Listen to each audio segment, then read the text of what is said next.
Hello friends, welcome to my YouTube shorts. तो मुझे आसी फूल दुकान को रोज नेबी बोलिकिना आपण मैंने भावुथे मुझे क्या नौ तो वीडियो को पूरा देखिले जानीपर मुझे क्या नौ फूल दुकान रे भाई सुंदर फूलटा काटिकिना पेपर रैप करके मत देदेले आ मुझे पलि आसली फूल को लेकिन आसला मु गली दीप धूप दुकान को आपण मैंने एबे तो जानी पारे मु कुआड़े नौ फूल आ कौन नौ पूजा दुकान रू किसी जिनस आणिकी आसला मु गली मंदिर को बट देखला बेलू नना ही मंदिर नथिले तो मु मंदिर रे बसिकिना ननांकर वेट कली आ मंदिर मु एका ही थी कहीं भी एपर्यंत आसी नथिले।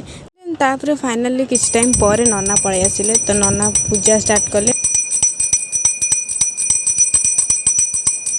बाबा एते सुंदर सजाई फूल कि देखिकी ही मन भरी जाऊला। देन पूजा सैला पर मु जो रोज फूल नहीं सेटा नना मोठू नहीं बाबा पाद तले थोइले। समस्ते जानी बाबा फेवरेट हूँ रोज फ्लावर तो से ही मुझे स्पेशली रोज नहीं।